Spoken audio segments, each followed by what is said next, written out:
Hello दोस्तों, नमस्कार। आपके अपने अभिषेक का सना चैनल में स्वागत है। दोस्तों आज हम सीडीपी के 15 क्वेश्चन करेंगे और 15 में दोस्तों आप बताना कमेंट में कि आपने दोस्तों कितने सही करे हैं। क्योंकि दोस्तों ये जो क्वेश्चन लिए हमने आज की वीडियो में 15, ये प्रीवियस ईयर में दोस्तों पूछे गए आपके। दोस्तों जैसा कि पहला क्वेश्चन है आज की वीडियो का, एक समावेशी कक्षा में डैश पर जोर होना चाहिए। दोस्तों सबसे पहले मैं आपको समावेशी कक्षा के बारे में बताता हूँ। समावेशी कक्षा है क्या दोस्तों? एक ऐसा क्लासरूम जिसमें सभी बच्चों को बिना किसी भेदभाव के पढ़ाया जाता है दोस्तों, चाहे वो लिंग के आधार पर हो, रंग के आधार पर हो, जाति के आधार पर हो, किसी भी चीज़ में हो दोस्तों, बिना किसी भेदभाव के उस कक्षा में पढ़ा जाता है। उस कक्षा को क्या कहते हैं दोस्तों? समावेशी कक्षा कहते हैं। तो उसमें क्या दोस्तों, प्रदर्शन अभिमुखी अभिलक्ष्य से दोस्तों सही है अपने आप में, लेकिन देखते नेक्स्ट आंसर को देखते हो। अविभेदी समरूप निर्देश हो दोस्तों, जैसा कि अविभेदी की जगह यहाँ पर विभेदी होता तो 100% यही आंसर सही था। लेकिन अब उसने क्या कहा दोस्तों? अविभेदी, यानी कि दोस्तों हमें समान रूप का प्रयोग करना है।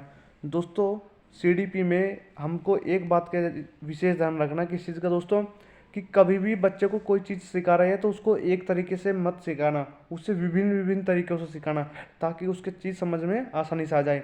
तो वही इस बात को कह रहा है कि अविभेदी समरूप हो, यानी कि समान रूप निर्देश हमें नहीं देने हैं। तो दोस्तों बी गलत हो गया। सामाजिक पहचान के आधार पर छात्रों के अलगाव दोस्तों, सेग्रीगेशन जिसे इंग्लिश में बोलते हैं हम, तो बिल्कुल भी सेग्रीगेशन नेगेटिव वर्ड है, देखते ही काट देना, क्योंकि पॉजिटिव में हमारा आंसर पूछा है। हर बच्चे के सामर्थ्य को अधिकतम करने के लिए अवसर प्रदान करना, जहाँ पर दोस्तों अपॉर्चुनिटी दिखे बच्चे के प्रति, तो वो दोस्तों आंसर अपने आप में सही है, बिल्कुल 100%। दोस्तों इससे बेटर है आंसर ये, यानी कि डी ऑप्शन इसका बिल्कुल सही है। अब चलते नेक्स्ट प्रश्न पर। दिव्यांगजन अधिकार अधिनियम 2016, यानी कि दोस्तों आरपीडब्ल्यूडी एक्ट 2016 निम्न में से किस शब्दावली का प्रयोग उपयुक्त है? दोस्तों छात्र जिसे शारीरिक दिव्यांगता है, इसका सी ऑप्शन बिल्कुल सही है। उसके बाद चलते नेक्स्ट प्रश्न पर। अधिगम कठिनाइयों से जूझते छात्रों की जरूरतों को संबोधित करने के लिए एक अध्यापक को क्या नहीं करना चाहिए? दोस्तों जो अधिगम से जूझ रहा है कोई विद्यार्थी, उसको क्या नहीं करना चाहिए दोस्तों? नेगेटिव पूछा है तो नेगेटिव पर जाएंगे दोस्तों हम। दृश्य सामग्री का इस्तेमाल करना, दृश्य श्रव्य सामग्री का, संरचनात्मक शिक्षा हेतु उपागम का इस्तेमाल करना, दोस्तों दोनों सही है अपने आप में। व्यक्तिगत शैक्षिक योजना बनाना, ये भी सही है। शिक्षा शास्त्र और आकलन की जटिल संरचनाओं का प्रयोग दोस्तों में, जटिल किसी भी चीज़ का जटिल हमें बच्चों को नहीं समझाना है, क्योंकि प्राइमरी का बच्चा दोस्तों, इस बात को भी ध्यान में रखना है कि प्राइमरी के लेवल के बच्चे को हम कोई जटिल चीज़ें नहीं सिखाएंगे, चाहे वो किसी भी चीज़ में हो। ठीक है दोस्तों, डी ऑप्शन इसका नेगेटिव का नेगेटिव हो गया। अब चलते दोस्तों नेक्स्ट पर, फोर्थ पर। फोर्थ क्या कह रहा है दोस्तों आपका? सृजनात्मकता की पहचान का प्रमुख लक्षण क्या है? दोस्तों सृजनात्मक क्या है? क्रिएटिविटी, यानी क्रिएटिविटी तब होगी जब कोई आप किसी चीज़ को विभिन्न तरीके से सोचेंगे, और विभिन्न तरीके से सोचेंगे आप तब जब आपके पास में अपसारी चिंतन होगा, यानी कि अपसारी यानी फैलाव वाला चिंतन होगा, डाइवर्जेंट थिंकिंग होगी आपके पास में, तभी आप दोस्तों विभिन्न तरीक़ों से किसी चीज़ को सोच पाएंगे। जैसे कि मैं आपको बताऊं कि मैं आपसे कहूं कि 8 को आप कितने प्रकार से ला सकते हैं, तो बच्चे को सोचने पर मजबूर करेगा कि 2+6 भी 8 आता है, 3+5 भी 8 आ जाएगा। तो इस तरीके से जिस पर्सन में आपकी डाइवर्जेंट थिंकिंग लगे, वही क्रिएटिविटी का उदाहरण है दोस्तों, यानी कि इसका बी ऑप्शन बिल्कुल सही है, सारी चिंतन। चलते दोस्तों नेक्स्ट प्रश्न पर। विविध पृष्ठभूमियों के अधिगमकर्ताओं को संबोधित करने हेतु एक अध्यापक को, दोस्तों एक अध्यापक को पॉजिटिव में पूछा तो पॉजिटिव ही देखेंगे। विविध संबंधित मुद्दों पर बातचीत टालनी चाहिए दोस्तों, टालनी नहीं है, कभी भी बच्चों से दोस्तों बात करनी है। विविध विन्यासों से उदाहरण लेने चाहिए दोस्तों, अपने आप में सही, क्योंकि इसने किस चीज़ की बात करें दोस्तों? विविध, यानी कि विविध यानी कि विभेदी रूप का प्रयोग करा है इसने यहाँ पर। पिछले में क्या अविभेदी, इसलिए हमने काट दिया था क्योंकि उसमें समान रूप का प्रयोग करना था। लेकिन इसमें कह रहा है दोस्तों डाइवर्स, यानी कि डाइवर्जेंट थिंकिंग से संबंधित दोस्तों कुछ ये, तो इसके लिए बी ऑप्शन दोस्तों सही है। अब बिना पढ़े दोस्तों मान के कर यहाँ पर ये गलत हो गया दोस्तों। उसके बाद नकारात्मक रूढ़िबद्धता, ये भी गलत हो गया, यानी कि बी ऑप्शन ही दोस्तों इसका सही है। चलते दोस्तों नेक्स्ट प्रश्न पर। समस्या समाधान क्षमताओं को किस प्रकार सुसाधित किया जा सकता है? दोस्तों समस्या समाधान है, प्रॉब्लम सॉल्विंग है, एबिलिटी है, किस प्रकार से सुसाधित किया जा सकता है? अभ्यास और कार्यान्वयन पर हमें जोर नहीं देना है। समस्याओं के हल हेतु अटल प्रक्रिया के इस्तेमाल का बढ़ावा देकर, समस्याओं के हल हेतु अटल प्रक्रिया दोस्तों ये सही है, लेकिन इससे पहले बाद में देखते हैं इसको कौन सा सही है। समरूपों के इस्तेमाल को बढ़ावा देकर, समान रूप का दोस्तों में प्रयोग बिल्कुल नहीं करना है, विविध रूप का प्रयोग करना है, मैं तुम्हें बार बार बता रहा हूँ दोस्तों। उसके बाद विद्यार्थियों में डर की भावना पैदा कर, यानी कि दोस्तों सी और डी दोनों गलत, ये गलत है, तो बी ही दोस्तों इसका करेक्ट आंसर है। चलते दोस्तों नेक्स्ट प्रश्न पर।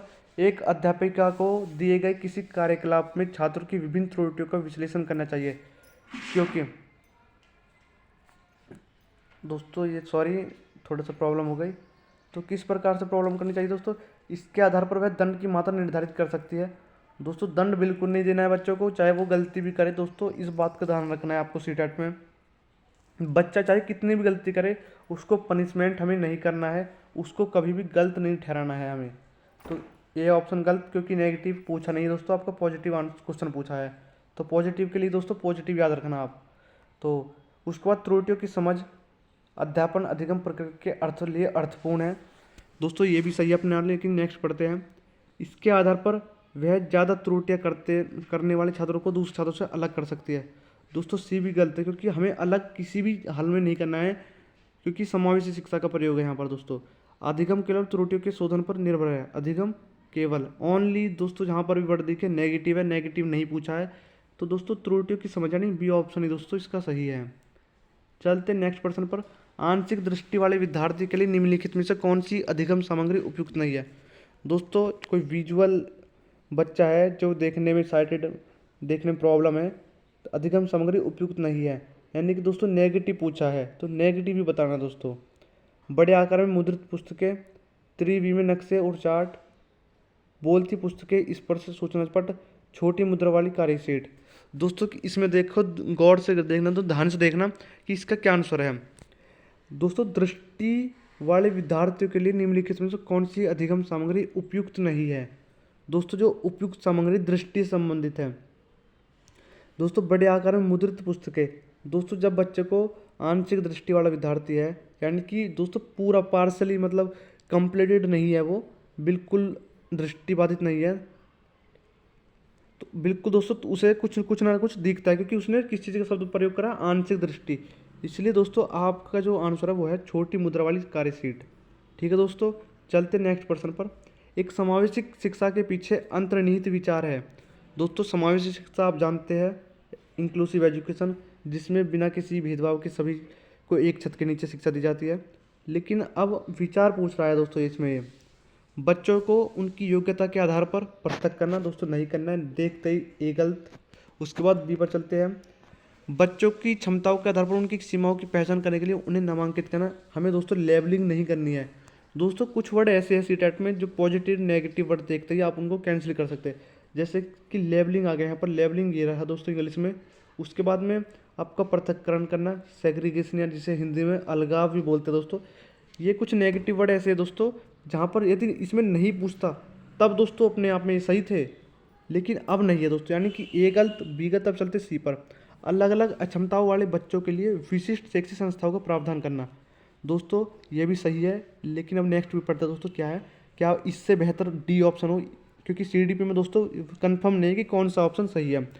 दार्शनिकता की सभी बच्चों को नियमित विद्यालय में समान शिक्षा पाने का अधिकार है। दार्शनिकता की सभी बच्चों को नियमित विद्यालय में समान शिक्षा पाने का अधिकार है। दोस्तों ये डी ऑप्शन सी से बेहतर है, तो डी ऑप्शन दोस्तों तो इसका सही हो गया। चलते नेक्स्ट प्रश्न पर। प्रतिभाशाली और सृजनात्मक बच्चों की आवश्यकताओं को किस प्रकार संबोधित किया जा सकता है। दोस्तों एक गॉड गिफ्टेड चिल्ड्रन है और एक क्रिएटिविटी वाला बच्चा है, किस प्रकार से संबोधित किया जा सकता है। चुनौतीपूर्ण कार्य और निराशा दूर करने के लिए क्रियाकलाप देकर।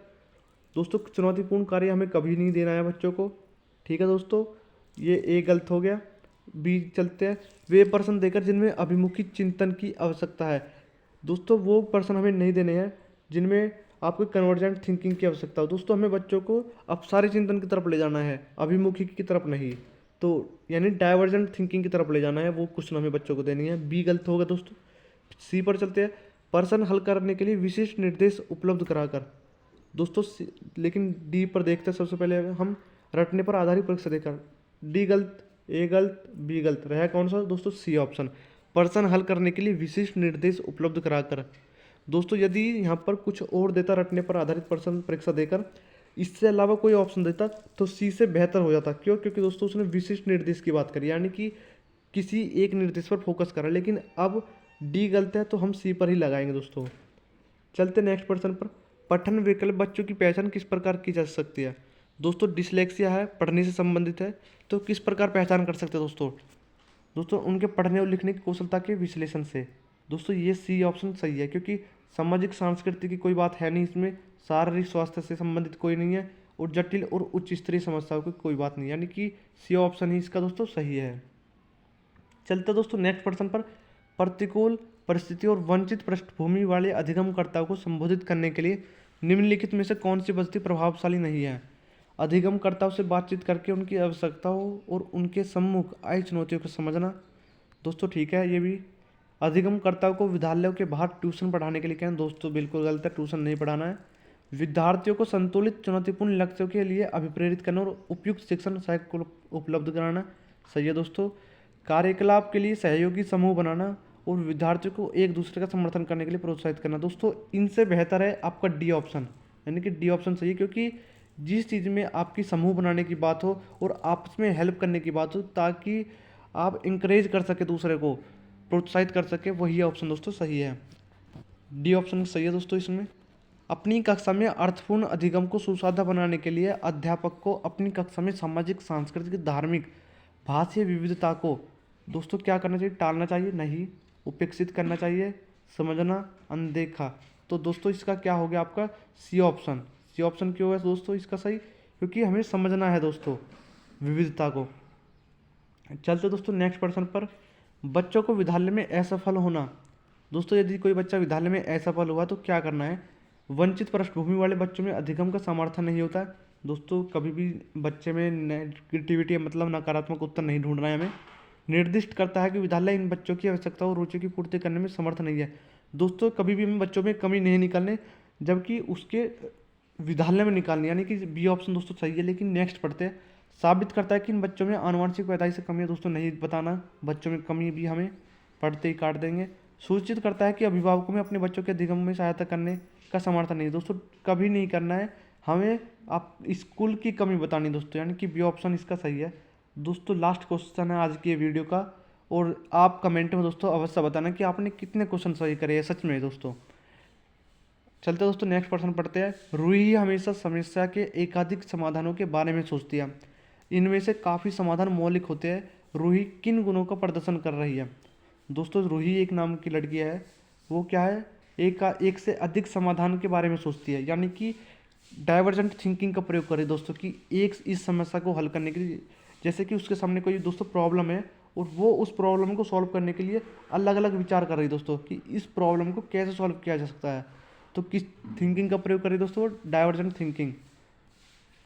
यानी कि दोस्तों डाइवर्जेंट थिंकिंग का दूसरा नाम क्या है दोस्तों? आपका सृजनात्मक विचार, यानी क्रिएटिव थिंकर। तो बिना देखे अन्य ऑप्शन को बिल्कुल गलत काट दी, क्योंकि सामने ही हमारा आंसर है दोस्तों, क्रिएटिव थिंकर। तो ये थी दोस्तों आज की वीडियो, जिसमें हमने 15 क्वेश्चन करे बहुत आसानी से समझते हुए। दोस्तों यदि आप हमारे चैनल पे नए हैं तो चैनल से जुड़ सकते हैं दोस्तों, उसे सब्सक्राइब करके। तो ये थी आज की वीडियो, धन्यवाद। फिर मिलते हैं ऐसी इंपॉर्टेंट वीडियो के साथ में, तब तक बने रहिए हमारे चैनल पे।